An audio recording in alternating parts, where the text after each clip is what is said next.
मैं आपको गारंटी कह रहा हूं, लिख के रख लो, पार्लियामेंट हाउस में डिबेट नहीं कर सकते, कॉम्प्रोमाइज हो गए हैं। मैंने स्वयं भी पश्चिम एशिया की सभी संबंधित नेताओं से बातचीत की है। मैंने सभी से तनाव को कम करने और इस संघर्ष को खत्म करने का आग्रह किया है।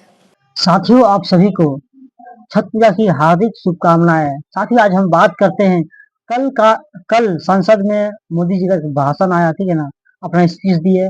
देश में जो युद्ध चल रहा है उस पर भी, इजराइल, ईरान, अमेरिका, उस सब पे जो युद्ध चल रहा है उस पर भी मोदी जी कुछ बात रखा है, ठीक है ना। क्या बात रखा, तो सबसे पहले आपको एक वीडियो आगे बने रहने से पहले जो साथियों, मोदी जी बोला भैया आप लोग भी तैयार हो जाइए, तैयार रहिए, ठीक है ना। तो साथियों, इसका मीनिंग क्या है, क्या क्या क्या बात हुआ है, मोदी जी ऐसा क्यों बोले हैं। साथियों, वीडियो में आगे बने रहने से पहले आप लोग सबसे पहले इस वीडियो को शेयर, लाइक और कमेंट कीजिए। साथियों, मोदी जी जो है कल संसद में बात हुआ, ठीक है ना, बात कर रहे थे। लेकिन उससे पहले जो है राहुल गांधी भी आरोप लगाए थे, भैया मोदी जी आते हैं संसद में कुछ बोलते नहीं है, आते ही नहीं है, ठीक है ना, आते ही नहीं है, हम क्वेश्चन का जवाब ही नहीं देते कुछ, ठीक है ना। सबसे पहले आप जो है राहुल गांधी के वो आरोप सुन लीजिए जिसपे मोदी जी को वो आरोप लगाया है। उसके बाद हम फिर मोदी जी जो है तो फिर संसद में आए, वो हर क्वेश्चन का जवाब दिए, जो कि देश में जो क्या क्या चल रहा है, क्या क्या कुछ हुआ है, क्या हम लोग को क्या तैयारी करना है। पहले आप राहुल गांधी को आरोप सुन लीजिए। आपको ईरान में युद्ध हो रहा है, देखा प्रधानमंत्री भाग गए थे पार्लियामेंट हाउस से, देखा आपने, सुना है मैंने 25 मिनट का भाषण किया। मैं आपको गारंटी कह रहा हूं, लिख के रख लो, पार्लियामेंट हाउस में डिबेट नहीं कर सकते, कॉम्प्रोमाइज हो गए हैं। जैसा कि साथियों, आप जो है राहुल गांधी को वो आरोप सुने जिसमें मोदी जी पे आरोप लगाए, ठीक है ना। और बोले भैया वो आते ही नहीं है, हम लोग को कुछ बातें नहीं सुनते हैं, क्या जिस दुनिया में चल रहा है युद्ध के बारे में, इसराइल, अमेरिका में, ईरान में, कुछ बता ही नहीं रहा है। साथियों, कल जो है मोदी जी भाषण में आए और सभी को एक चौंकाने वाला बात बोल दिया। बोला कि भैया आप लोग तैयार रहिए। कोरोना काल में हम लोग जिस तरह से संकटों का सामना किए हैं, आने वाला समय में हम लोग को भी सतर्क रहना है, तैयार रहना है। सभी को एक साथ तैयारी, एक साथ रहना है, ताकि हम लोग आने वाला समय में जो समस्या आए उस पर हम लोग कड़ी से उस पर समाधान कर सके। मोदी जी ये बात बहुत बड़ी बात बोले, यानी देश में आने वाला जो समस्या है, हो सकता है युद्ध, अमेरिका युद्ध में जो अभी युद्ध चल रहा है, तेल का संकट, गैस का, का जो संकट है, उस पर जो मोदी जी बोल दिए भैया आप लोग तैयार रहिए हर चीज के लिए, या हर किसानों के लिए भी बोल दिए भैया हर तरह का समाधान देश में जो है हम किसी तरह का जो है। पहले तो वो बोले भैया, जब सोशल मीडिया पे बहुत ज्यादा जब गैस का समस्या हुआ, डीजल का, तो भैया उसके जो डीजल मंत्री सब, तेल मंत्री सब जो है, भैया बोला भैया हमारे देश में सब कुछ है, पूरा भरपूर है, भरा पड़ा है, ठीक है ना, कोई दिक्कत नहीं है। लेकिन मोदी जी आते ही संसद में सबको तहलका मचा दिए, अरे बोल दिए भैया आप लोग तैयार रहिए, ठीक है ना, कभी भी किसी भी समय संकट देश पे आ सकता है, जो भी युद्ध चल रहा है, ठीक है ना, क्योंकि युद्ध बहुत खतरनाक चल रहा है। पहले युद्ध बम बारूद से चलता था, किसी तेल जहाँ रिसर्च होता है ना, जहाँ से निकाला जाता है तेल, गैस, या फिर आम आदमी पे जो युद्ध नहीं हो, आम आदमी पे जो है बम बारूद गोला नहीं फेंका जाए।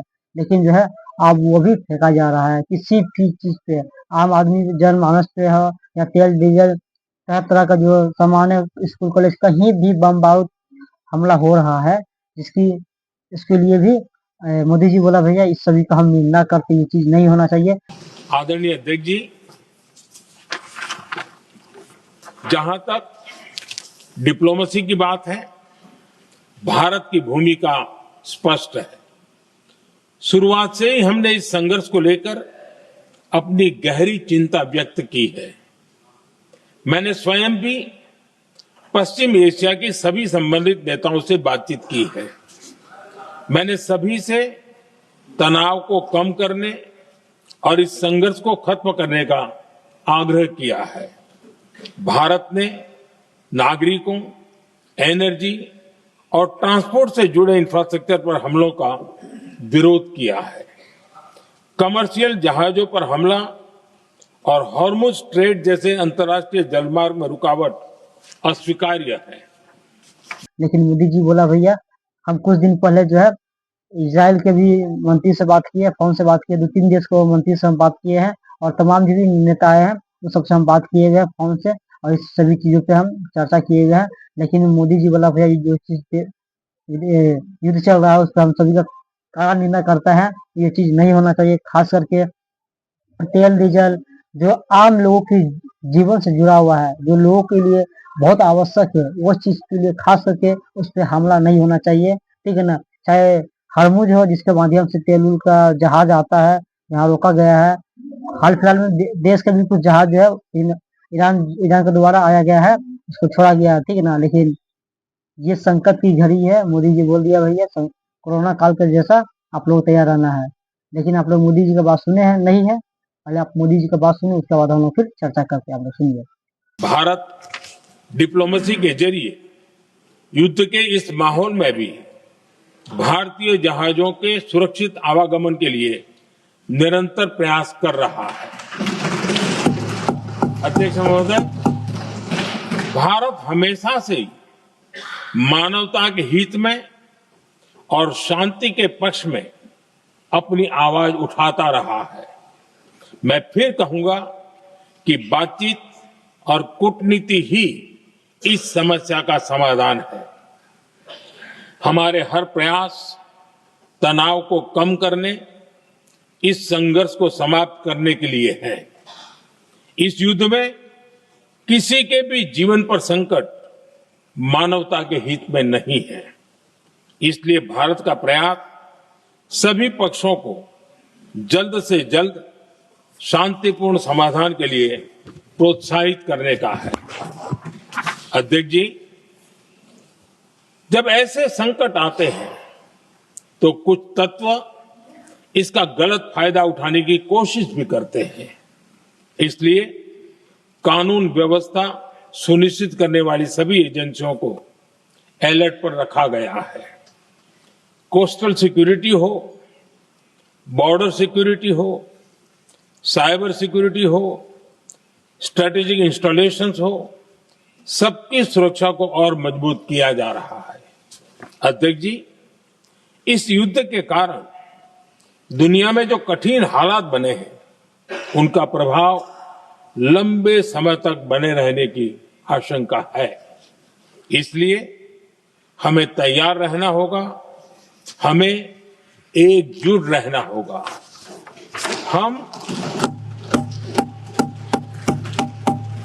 हम कोरोना के समय भी एकजुटता से ऐसी चुनौतियों का सामना कर चुके हैं।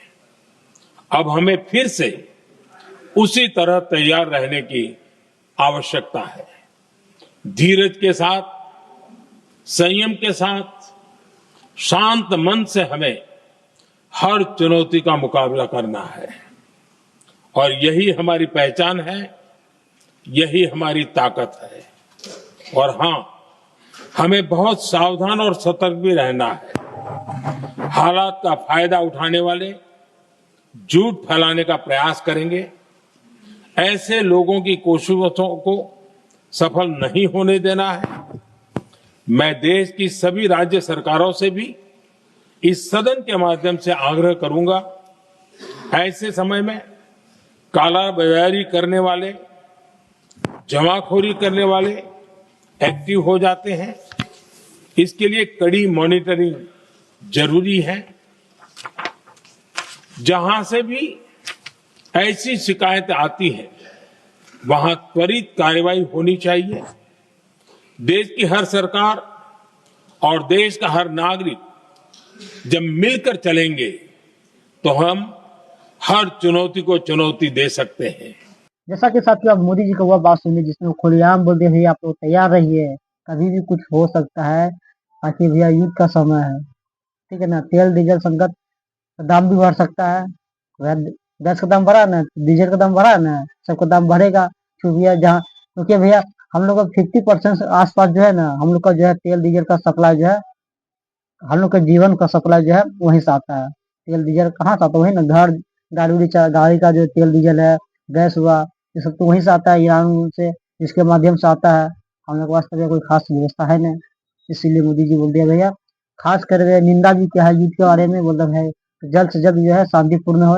हम किसी के पक्ष में नहीं है, हम शांति चाहते हैं, शांति होना चाहिए। मोदी जी अपना निर्णय दे ही दिए है, बाकी बात अभी जो है फिर संसद में राहुल गांधी भी होंगे। अभी प्रतिपक्ष राहुल गांधी तो नहीं थे। जब राहुल गांधी भी आएंगे, मोदी जी भी रहेंगे, उसके बाद है तरह तरह का बात होगा, उस पर चर्चा होगा। बाकी बात आप लोग क्या सोचते हैं मोदी जी के बारे में, और देश में जो संकट आ रहा है इसके माध्यम से मोदी जी इशारा दे दिए हैं और विदेशों लोग को भी इशारा दे दिया भैया, ठीक है ना। आप लोग अपनी राय जो है कमेंट में जरूर दें।